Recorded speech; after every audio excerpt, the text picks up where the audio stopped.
What's up Internet, Kevin here bringing you guys my full review of Destiny, which is available on the Xbox One, Xbox 360, PS3, and PS4. All the gameplay you're going to be seeing here, as well as my personal experience, is based on the Xbox One version. Now, a lot of you guys are probably aware of the fact that this game had a record-breaking first day of sales, as well as a very successful week following it, but the fan and critical reception has been something of a mixed bag, partially due to the fact that there's been some debate as to what exact genre Destiny is supposed to be. Now, when the game was originally being hyped up, there was a lot of talk of using the term MMO, which really the game isn't. It's got a lot more in common with a loot grinding game like, say, Diablo or Borderlands, in which case the endgame content is focused on just doing the same thing over and over again to try and get bigger and better loot to deck your character out with. It's not inaccurate to say that the game does have some similarities and influences from MMO games, but the fact of the matter is that the game definitely misses out on that first M, in which nothing about the PvE or PvP is massive. But I am getting just a little bit ahead of myself. Let's go ahead and talk about the basics of what kind of game Destiny is, what it has to offer, what its strengths are, and what its weaknesses are. So the basic framework and premise here is that players take on the role of guardians, far future resurrected beings who fight for the sole purpose of protecting the traveler, a sort of sleeping god that currently rests above the earth. Guardians take the form of one of three different classes: Titans, which act as frontline fighters and tanks offering the greatest defense, Hunters, who are the most agile and focus on pure DPS, and Warlocks, who can provide a degree of support to all of their allies, as well as having some of the greatest AoE damage options. Now, one of the first pitfalls about Destiny is the fact that while all these classes are in a sense different, they all end up basically performing and playing the same.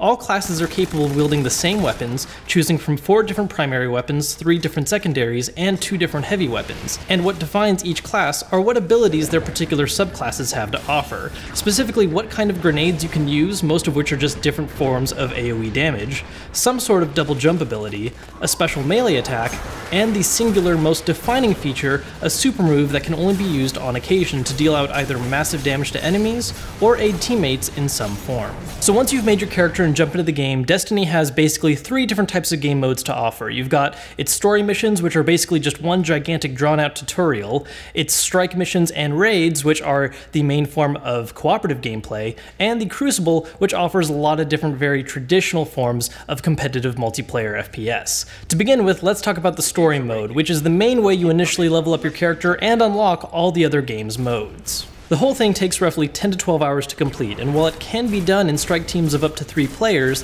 all of them are pretty easily soloable. It's also completely and utterly bland. There's little to no explanation for any of the game's backstory and setting, and you just feel like you're thrown in with no idea who or what you're fighting and why. Pair this with the game's bland dialogue and weak delivery of what story you actually get to play through, and you'll quickly realize that plot is not one of the reasons why you should grab this game. Now, the story mode is also when you begin to realize in what ways Destiny really isn't an MMO.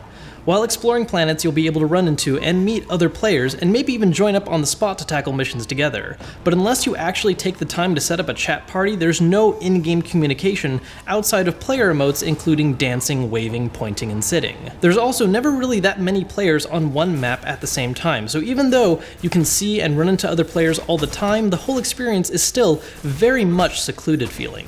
Now, the one thing the story mode does do, and is basically its chief reason for existing, is hold the player's hand as they get introduced to all the different varying mechanics that Destiny has to offer, and prepare them for the real meat of the game, which is the Crucible, strike missions, and raids. The Crucible is by far the game's most straightforward feature. Player levels and DPS get normalized, so gear and levels don't really cause any major imbalances. And players can participate in one of 5 different match types, one of which is domination, 3 others being different forms of deathmatch, and a 5th revolving door of match types that change every so many weeks, so far including the likes of salvage and combined arms. Maps are all based on worlds and areas you visit during the game's story mode, though they all are original designs rather than just sectioned off locations. While primary ammo is refilled upon every death, secondary ammo can only be found in ammo boxes placed throughout maps, and heavy ammo is a timed drop you need to grab before other players beat you to it, and if you die, you lose any heavy ammo you're carrying. Honestly, the Crucible doesn't do a whole lot to stand out from other FPS titles. It's nice to have and was pretty much a given that it'd be part of this game, but it's definitely not strong enough by itself to be the reason to pick Destiny up. It's a nice distraction from the cooperative aspects of the game, but with how few modes there are to actually play in competitive form, there's just so many other FPSs out there to choose from. Now, the real stars of Destiny, in my opinion, are its strike missions and raids, which, as I mentioned earlier, are the main form of cooperative gameplay. Strike missions put you in teams of 3 players, whereas raids put you in teams of 6, and you tackle some form of miniature dungeon. Low-level strike missions are available from the start, and once you hit level 18, you can participate in a sort of strike roulette mode, where you get placed in a random strike missions with 2 other players, scaled up to either level 18, 20, 22, or 24.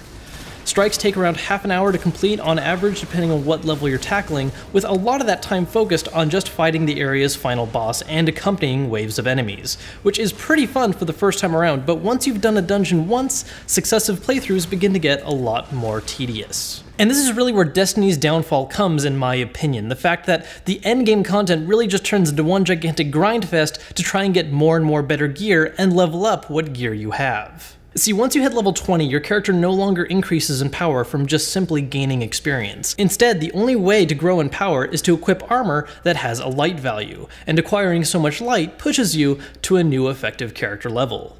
The thing is, finding powerful gear alone isn't enough. You also have to upgrade that gear to get the most use out of it, which is done by gaining experience while it's equipped, and by using various materials you've gathered, either by farming planets in the game's free roam, or from destroying equipment you no longer need. Now, of course, loot grinders do have a history of being pretty repetitive, but one of the things that makes that repetition more bearable is the fact that normally you get a good idea of where you can farm good loot, whereas loot drops in Destiny are just completely wacky. When and where you get really good loot seems extremely random, and even when you do get good loot, sometimes it ends up being for a class other than your own, which you can't even currently trade. And when you find items that need identifying, the rarity might be different from what is originally teased. Destiny, however, does offer one reliable way to gain epic equipment, which is to join one of currently 3 different in-game factions, and slowly gain reputation with them in Crucible matches and strike missions to be able to buy their exclusive gear, which once again boils right back down to doing a lot of grinding. As a result, the whole game ends up just becoming this process of playing Crucible or replaying the strike missions over and over and over again, all so you can cross your fingers for better gear drops or level up what gear you currently have. Now, one of the payoffs of all this grinding is that you get to participate in the last and most recent mode Destiny has to offer, raids. Raids are basically just a larger scale version of strike missions. They involve teams of 6 players, all of which are a much higher level than what you can do in strike missions, and offer much more complex goals and a much longer game time to complete any said mission. Now, in all honesty, I have yet to tackle this actual game mode for a couple of different reasons. The main 2 being the fact that, first off, I have yet to muster enough excitement to actually grind the strike missions enough to get all the gear I need, and second off, the fact that you actually need to have 5 other friends that own Destiny to make a party with them first, because as of right now, raids don't offer any form of multiplayer matchmaking. Now, I know all the things I've had to say about Destiny so far sound pretty negative, and trust me, it's meant to be, but to be perfectly honest, I actually kind of enjoy what content's here. It's just that there's not enough of it yet to really justify all the grinding you need to do, and it's actually something that might be fixed with time. The thing is, even though Destiny has been released, it's still very much in development, and there's a lot more content that's on the way and is getting released on a regular basis. Some prime examples being the fact that the first raid mission just came out 1 week after the game was released, we just got a new game mode for multiplayer in rotation, and there's going to be a number of special bounties that open up in just the next couple of days. Given time, Destiny just might grow into something a lot closer to what it was originally hyped up to be, which is something I personally do hope for, but in its current form, it feels incomplete and extremely repetitive. If you don't mind extreme levels of grind and are interested in a Halo-style FPS with a heavier emphasis on co-op, then Destiny just might be worth picking up right now. But for the time being, I'd advise caution. Save your money and keep your eyes open for what content updates get released, and hopefully maybe even some balance changes to a few very important areas like loot rates. Given time, it just might shape up into something being well worth purchasing as opposed to the current unfulfilling grindy mess. Well, that was my review of Destiny. If you guys are interested in grabbing a copy for yourself and climbing that gigantic pile of gear, then go ahead and check out that link down in the description with pricing and availability. As always, guys, thank you so much for checking out the videos. If you enjoyed it, please hit that thumbs up button to let me know. It is always appreciated. And if you don't want to miss out on more great content, hit that subscribe button as well. You guys can also follow me on Twitter at Kevin Kenson, where you can hear my up-to-date thoughts on what games I'm currently playing and find out what games I'm currently working on reviews for what channels. videos. I hope to see you guys soon with more great content, but until then, I'm Kevin Kenson, and I'll see you later.